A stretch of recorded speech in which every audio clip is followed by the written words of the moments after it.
My name is Ricardo, and what I am about to share with you is something that changed my life forever.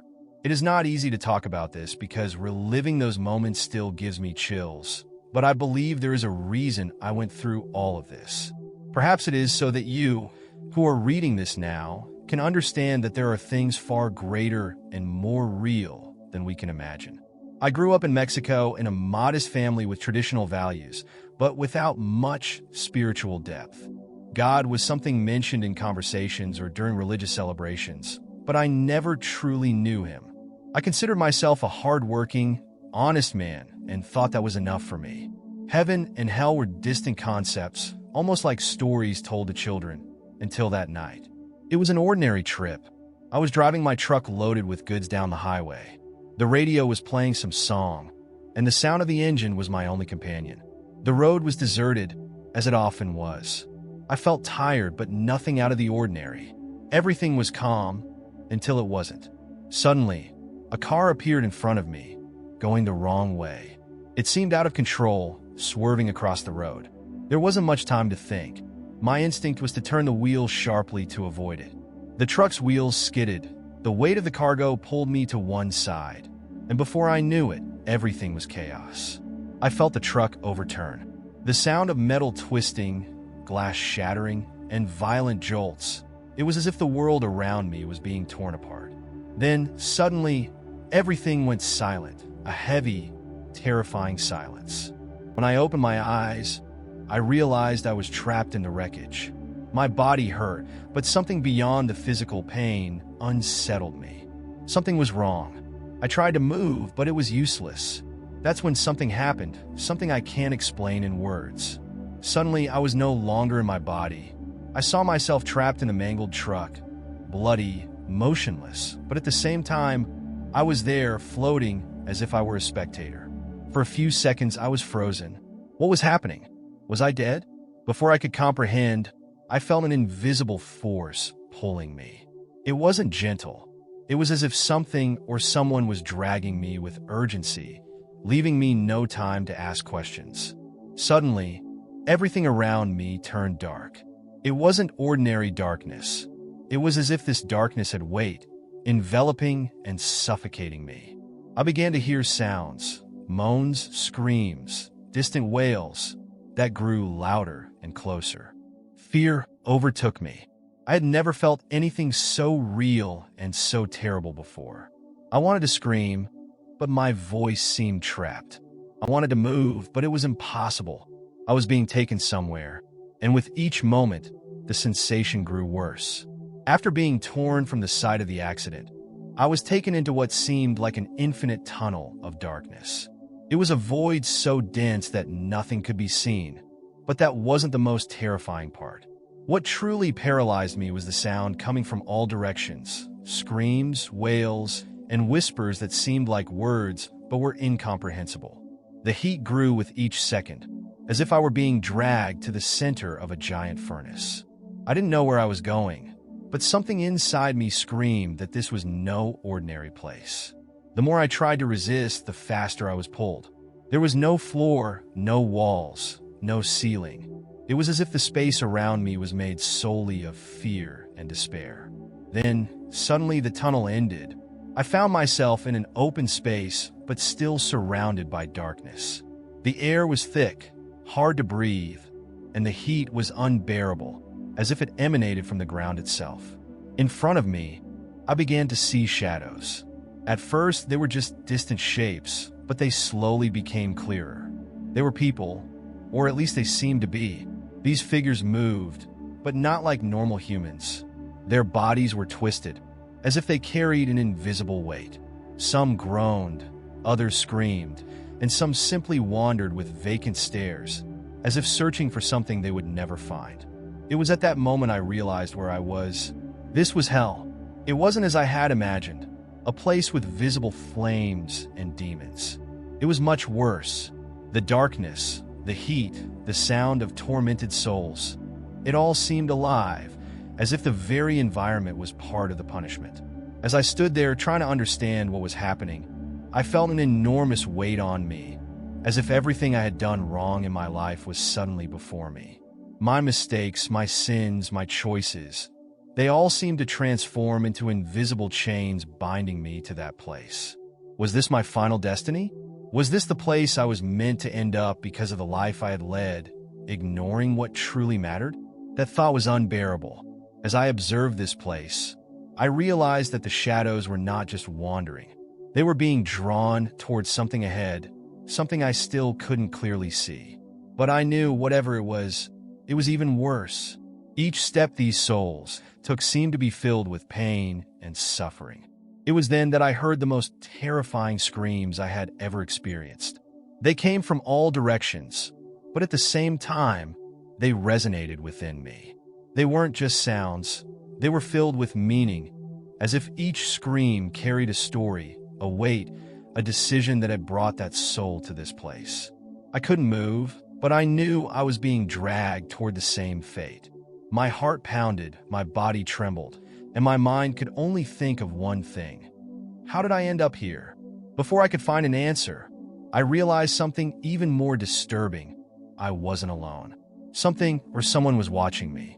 It wasn't human. I didn't know if it was just a feeling or if there were actual eyes in the darkness. But whatever it was, it carried an overwhelming presence, as if it ruled this place. What I felt wasn't just fear. It was the certainty that I was facing something I could never confront. My heart cried out for help, but in that place, it seemed there was no one who could hear. For the first time, I wondered, was there still hope for me? But in that moment, all I had was silence and the weight of the shadows around me. In that place, where time seemed to cease to exist and each second felt like an eternity, something began to change. The heat, already suffocating, became unbearable. The darkness surrounding me seemed alive, as if it had its own will. Then, suddenly, flames appeared in the distance. They burned intensely, but did not illuminate. Instead, they cast grotesque, deformed shadows that moved in a horrifying manner. I didn't know what these shadows were, but I felt they were people. As I drew closer, I began to make out their faces. There was something strange about them. Their eyes were empty, their mouths open in silent screams, as if reliving endless suffering. These figures weren't just being burned. It was as if the flames came from within them, fueled by something that consumed them eternally. It was impossible to look away. Those faces seemed familiar, as if I could recognize them, but I didn't know from where. Their expressions showed profound regret, a pain that went beyond the physical. They seemed to carry a weight impossible to bear. The more I looked at them, the more I understood. These people were trapped in the consequences of the decisions they made in life. It wasn't a punishment imposed from the outside, but something that arose from within themselves. As I walked, or perhaps was dragged, I'm not sure, I heard screams. They weren't the kind of screams of pain we imagine, but something much worse. Screams of desperate souls, filled with regret, anguish, and the certainty that there was no turning back. Every sound seemed to pierce me, as if I could feel the weight of their stories. I passed by a woman crying, surrounded by shadows that accused her. Her words were confused but full of guilt. I thought it was just a small decision. How could I have done it? I saw a man trapped in an endless cycle of pain, reliving a betrayal he had committed in life. Each person seemed burdened by the direct reflection of their actions, as if they were responsible for creating the hell they now inhabited. My body trembled and my mind was in panic. I began to wonder, is this for me too? Do I belong in this place? The weight of those questions was unbearable, and for the first time, I felt something I had never felt before, a profound fear, the fear of being completely lost. Suddenly, I felt something watching me. I looked around, trying to find the source of that sensation, and I saw something that froze my soul. There were figures among the flames, but they weren't human. They were enormous, made of shadows and fire, with eyes that glowed like embers. Their forms constantly shifted, as if they were made of something alive yet deformed. They didn't scream or suffer, they commanded. There was no doubt that these creatures were responsible for part of the torment I witnessed there. Their gazes were filled with indescribable malice. When one of them began to approach, I felt as if my heart would stop. There was no way to face it, I was completely vulnerable with no way out. Then something unexpected happened. A voice emerged in the atmosphere. It was different from anything I had ever heard. It wasn't a scream or a sound of terror, but something that conveyed authority and power. It was as if that voice cut through the darkness and chaos around me. It said something I will never forget. There is still time.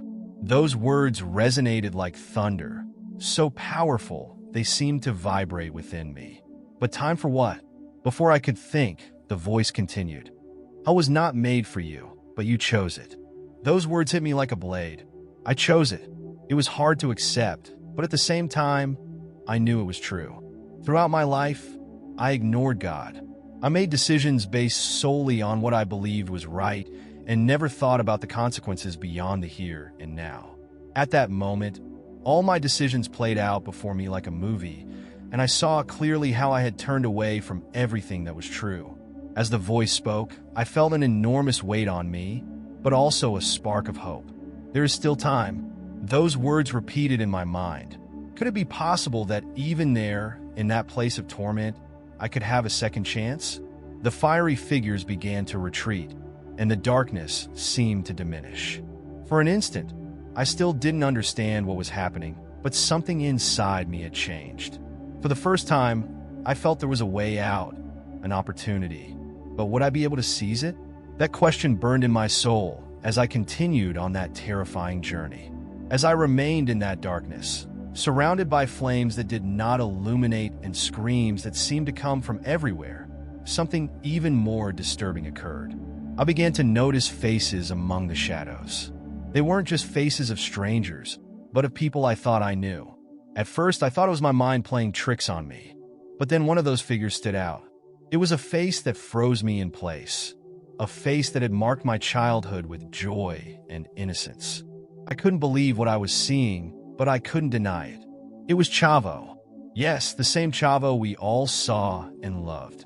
But he wasn't as I remembered him. His face was distorted, marked by a pain that seemed unending. His eyes, once filled with humor and life, were empty, as if all hope had been torn from him. He wasn't smiling, he wasn't playing, he was suffering. My mind refused to accept it. How is this possible? I thought. Someone who brought so much joy to the world. How could they be here? At that moment, I felt something crushing, as if a much greater truth was being revealed to me.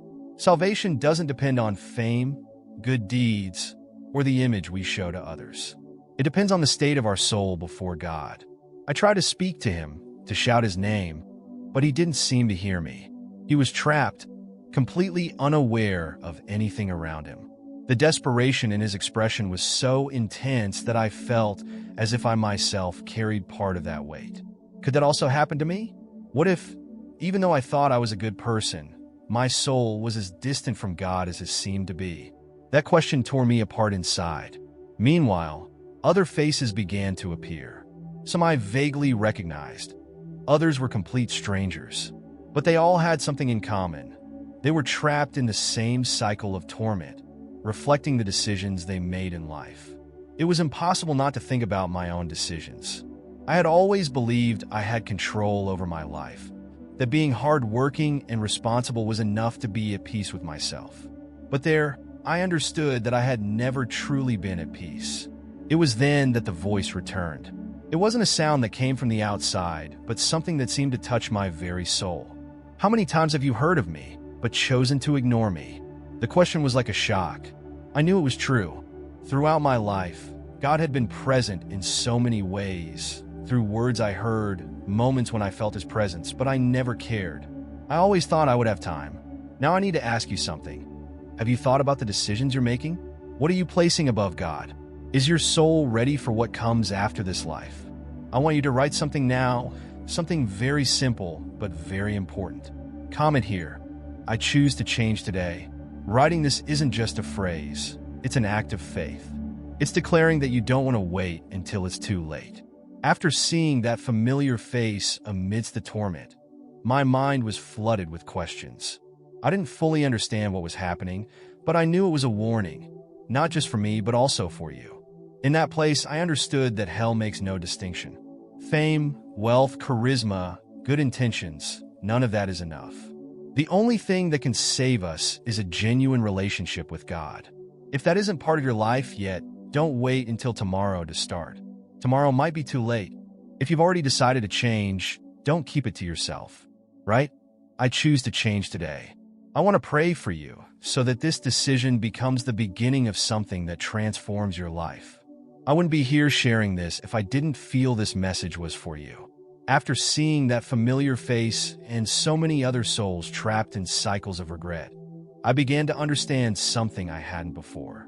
Hell wasn't just a place one goes. It was the living reflection of every decision made in life. Every action, every thought, every decision we ignored or underestimated was engraved there, like chains that kept people in that eternal suffering. I was still being dragged by that invisible force. I didn't know where it was taking me, but the weight in my soul was unbearable. It grew with every moment. It was as if everything I had done wrong in my life was being placed before me all at once. There was no way to escape, no distractions, no excuses. There, everything you are and everything you try to hide became evident.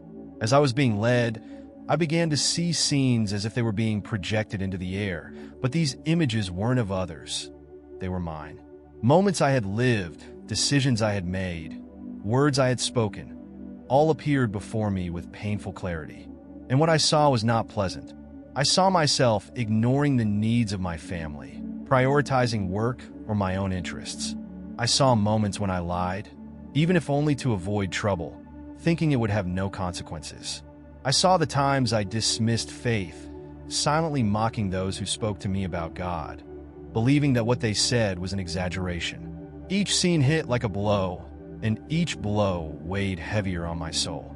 I recalled instances where I had the opportunity to do good, but chose not to because it was more convenient. I saw the times I hurt the people I loved with harsh words or with my silence. There was no way to justify myself. I couldn't say I didn't know or that it wasn't important. Everything was laid bare before me like a raw and naked truth. Around me, the flames continued burning, but it was as if they reflected what was happening inside every soul. The suffering there wasn't just physical. It was the unbearable weight of regret, of guilt, of everything that could have been different. I realized that those people, like me, had been given opportunities in life, but had ignored them. There was a woman not far from where I stood, crying incessantly. She held something in her hands, but it was only air. She seemed to be trying to grasp something she had lost, but knew she could never recover. I didn't need to ask what it was. I knew. She was trapped in regret for everything she had failed to do. Another man was on his knees, shouting words I couldn't understand, but his face was the very image of desperation. He seemed trapped in memories of betrayals, not of others toward him, but of him toward others. It was as if every decision he had made played on repeat in his mind, without pause, without relief. As I watched all of this, a thought struck me like lightning. And what do I carry within me that could lead me to this same destiny? That question wouldn't leave my mind. I had always considered myself a good person, hardworking, responsible, someone who never intentionally hurt others. But there, I began to realize that it wasn't enough. The decisions we make, the things we leave undone, the moments we ignore God's voice, all of it accumulates, even if we don't perceive it. Every little decision shapes the destiny of our soul. The same voice that had spoken to me earlier manifested again, now clearer than ever. You are seeing the consequences of a life without purpose. What you sow, you shall reap. Those words were so true that I couldn't escape them. Every moment I had lived without thinking of God, every time I chose to follow my own paths, it was all there, weighing on me like chains. I began to understand that this wasn't just any experience. It was a warning. God was showing me where my decisions could lead if I continued to ignore Him. It was then that, for the first time, I felt there was still hope. But it depended on me. In that place, hell didn't seem like just a punishment. It was a choice, and I knew I had to decide before it was too late. The weight of the decisions I had seen was enough to transform my vision of everything. At the peak of torment, when it seemed like the weight of my decisions was unbearable and would consume me entirely, something unexpected happened. Everything around me began to tremble, as if the very atmosphere were reacting to a greater force. The shadows stirred, and the screams seemed to intensify, but not from pain. It was as if something powerful had just entered that place. Suddenly, I heard a voice. It was unlike anything I had ever experienced. It wasn't just a sound. Each word penetrated my being, illuminating the darkest corners of my soul. There was no way to ignore it or resist it. This voice wasn't human. It carried authority, love, and justice all at once, in a way impossible to describe precisely. I was not created for you. Those words struck me like lightning. What did they mean? I was in a place I had believed to be my final end, but the voice said it wasn't. My heart began to race uncontrollably as I tried to understand what was happening. The darkness around me seemed to react to the presence of this voice, as if it were breaking something that had been trapped for a long time. The grotesque figures that had been watching me began to retreat, almost as if pushed by an invisible force. You are here to understand the price of the decisions you make. Hell was not made for mankind, but for the fallen angels. There is still time for you. The word time resonated in my mind like an absolute truth. There was still time, but for what? I began to remember all the times I had ignored God's existence, the opportunities one had to change, the moments when I chose my pride over humility. All these memories came back with force, and I knew I couldn't deny any of it. The voice continued without hesitation.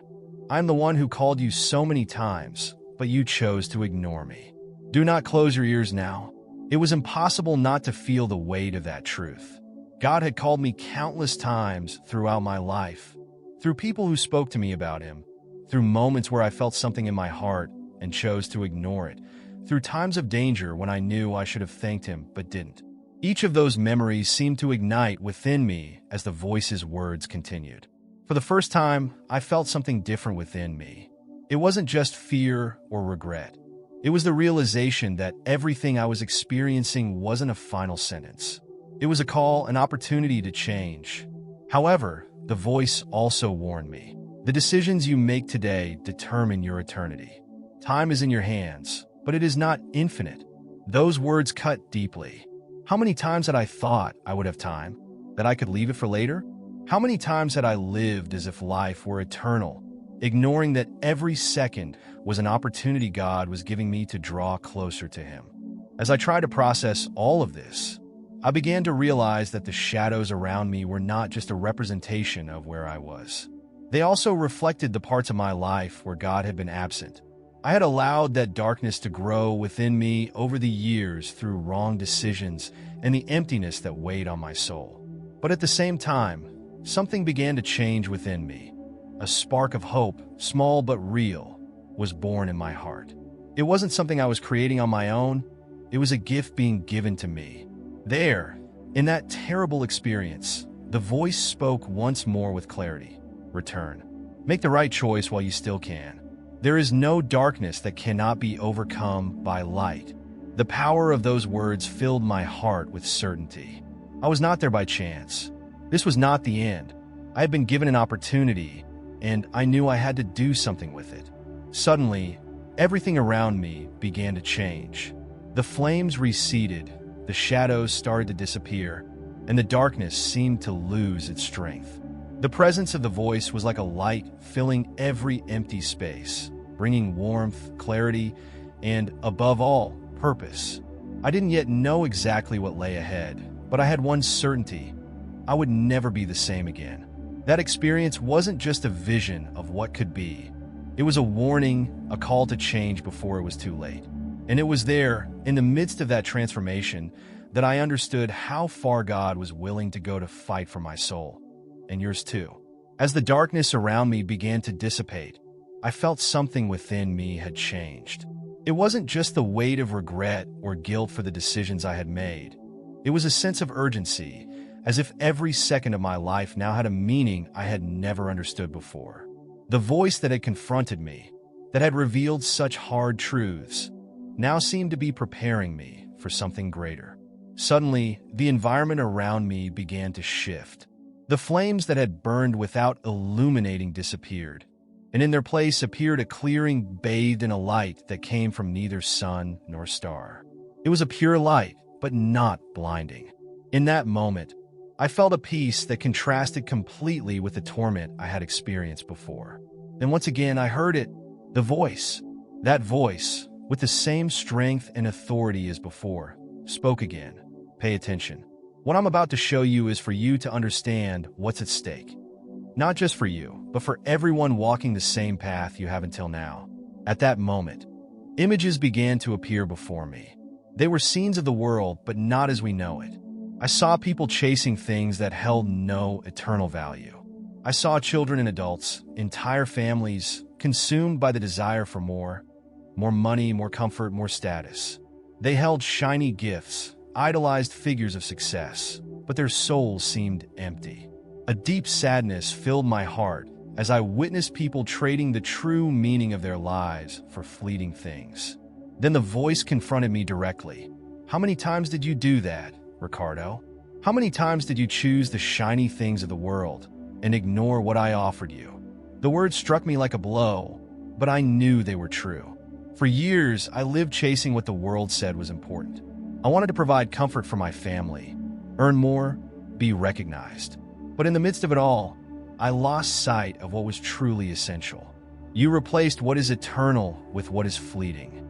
You didn't realize that every small decision was pulling you away from me. It was then that I began to understand something I had never perceived before.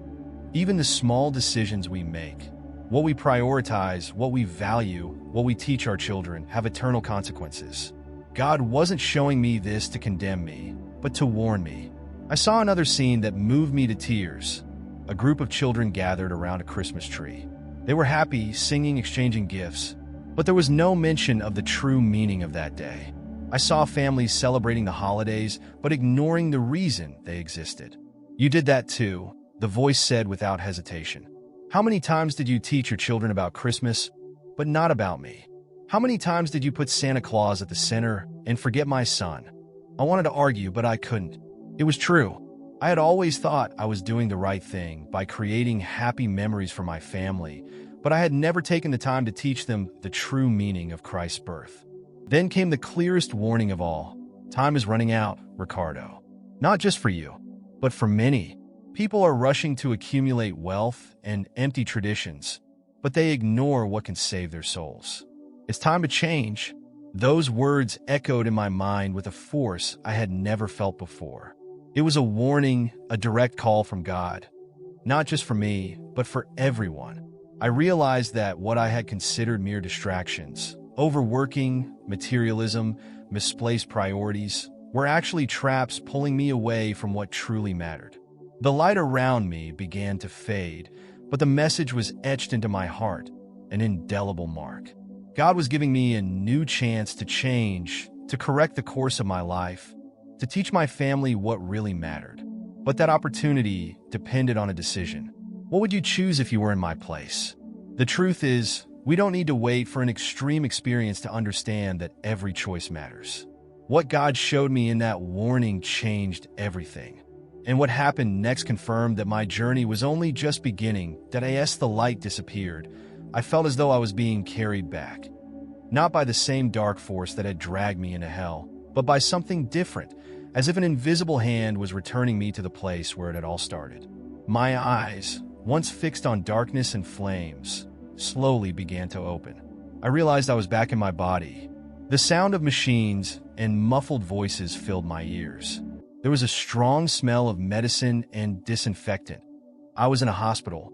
At first, my vision was blurry, but soon I could distinguish faces around me.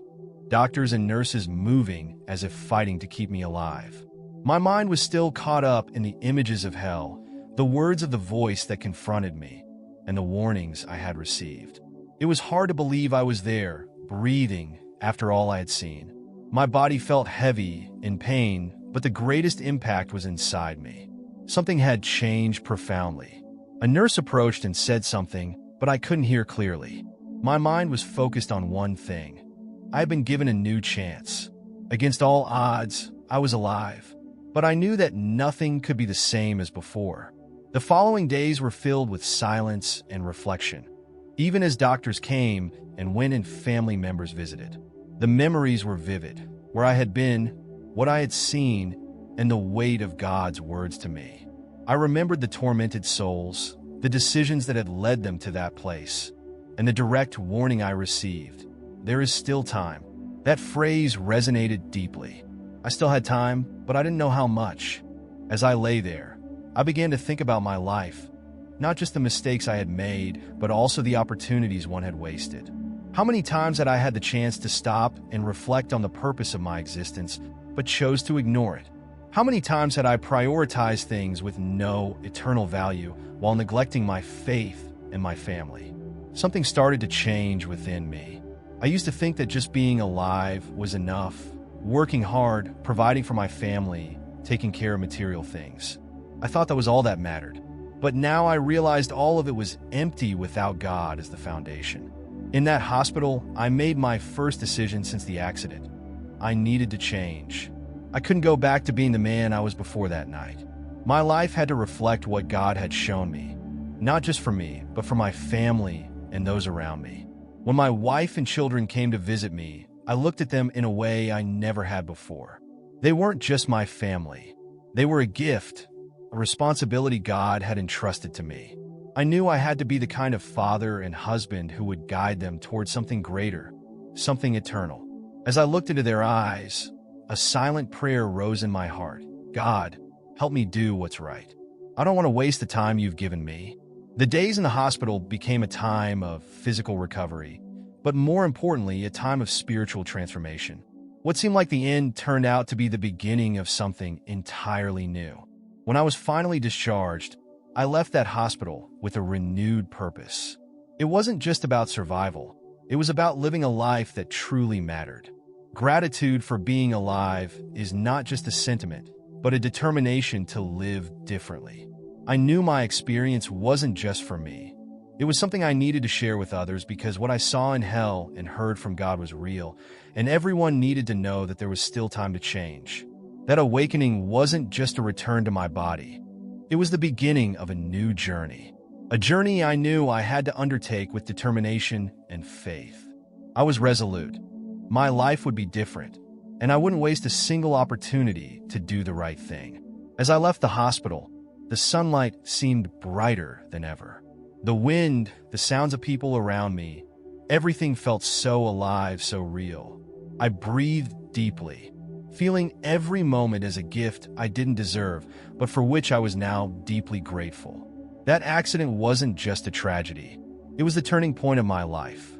The first days at home were difficult.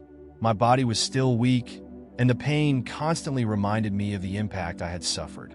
But what truly consumed me was the weight of the truths God had shown me during that experience. My mind couldn't stop thinking about everything I had seen and heard. I began to reflect on how I had lived until that moment. My faith, or rather the lack of it, struck me deeply. I had always considered myself a hard-working, responsible man, someone who gave his best for his family. But now, I understood that wasn't enough. Looking back, I realized how much I had neglected the things that truly mattered. How many times had I worried about giving gifts to my children, but never sat down to teach them about God? How many times had I planned dinners, parties, and celebrations, but sidelined the true purpose of Christmas and other sacred moments? My perspective on life changed completely. Material things no longer occupied the center of my attention. My priority now was teaching my family what truly matters, seeking God. It was at that moment I decided to change radically. I started with something simple, family prayers. At first it seemed strange. My wife and children weren't used to seeing me so focused on something I had barely mentioned before. But I knew the change had to start with me.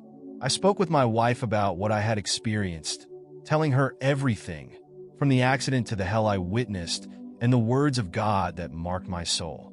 As I spoke, I saw tears streaming down her face. She didn't say much, but her hands gripped mine tightly. I knew she understood. With my children, it was more challenging. How could I explain something so profound and terrifying? I decided to start with the basics. I talked to them about the importance of God in our lives, how He gives us the opportunity to change, and how our choices have consequences. I used simple yet powerful examples to show them that God's love is real and that He wants the best for us, but we must also do our part. In the community, my change began to draw attention. Friends and neighbors who had always seen me as reserved and focused solely on work started to notice something was different. I began sharing my testimony, first with a few close people, then in small church groups. It wasn't easy to talk about what I had experienced, but I felt I had to. People listened intently as I described the hell I saw, the tormented souls, and the weight of the choices we make in life. But what moved their hearts most was when I spoke about God's powerful voice, the warning I received, and the opportunity to change. Many people came to me afterward, tears in their eyes, saying they identified with what I shared. That showed me my experience wasn't just for me, it was a call for others to reflect on their lives. My family began to change too. Little by little, we learned to prioritize our faith. It was no longer about gifts, parties, or empty traditions. It was about building a true relationship with God. Today, as I look back, I see how empty my life was before that accident. I thought I had everything under control, but in reality, I was walking toward an abyss. Now, I'm grateful for having received a second chance, not just to live, but to live the right way. Now, as I speak to you, I know everything I went through was no coincidence. Every detail of that experience, from the accident to the warnings I received, was a direct call from God. He showed me hell, confronted me with my choices, and gave me a second chance, not just for me, but for you too. Hell is real. The souls I saw there, the suffering, the regret, it was all more real than anything I've ever experienced in this world. I don't want you to see this as a scary story or a moral lesson. I want you to see it as a warning. God doesn't want anyone to experience what I saw.